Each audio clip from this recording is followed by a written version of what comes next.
When we're in a stress mode, our body is being flooded with cortisol and adrenaline.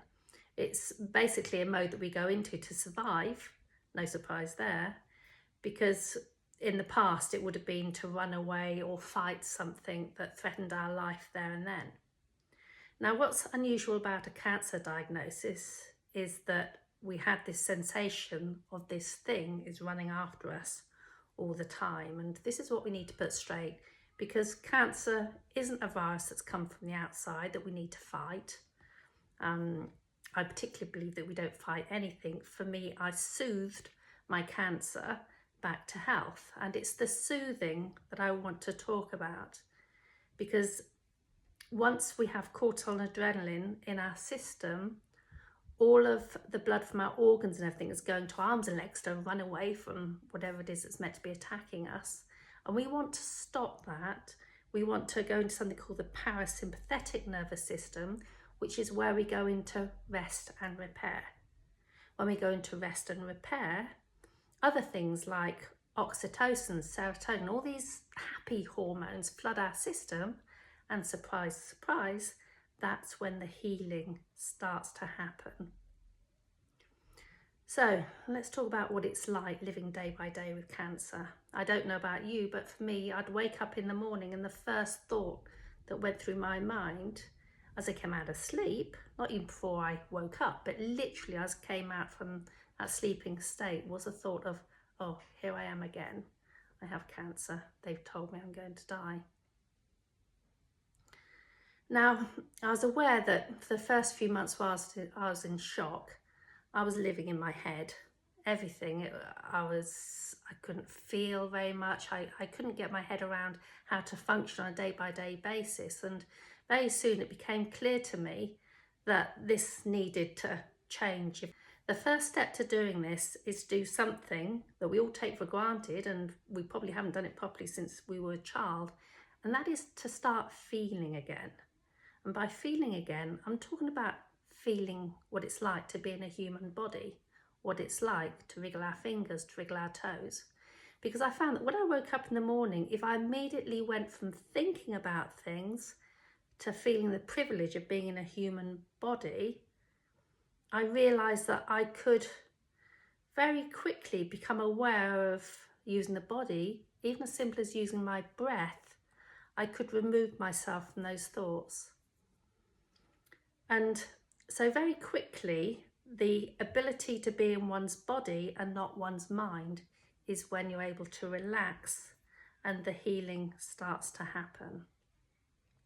Now, living day to day with cancer, it's a bit like a white knuckle ride, isn't it? You just don't know what's going to come and hit you next. You're reactive to everything that happens around you.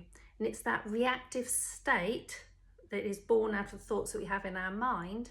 So by bringing our mind back to our body, through our breath, through something as simple as widening our vision to looking out onto the horizon to relax our whole state, something as simple as a yawn,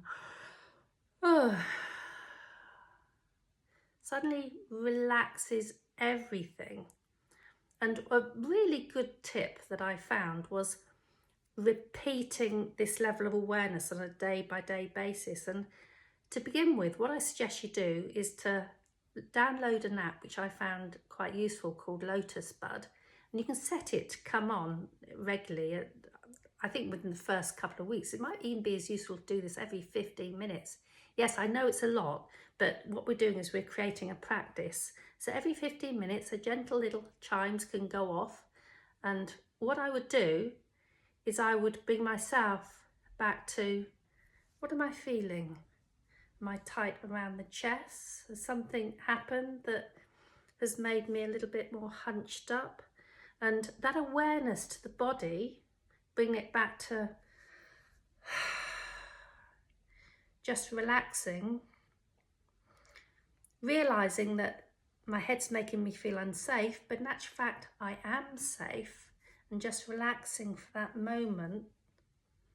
That practice of coming back into my body, realising that in this moment I am safe, was really, really helpful to get myself back into a state where I could really, quite frankly, survive day by day without being in so much fear.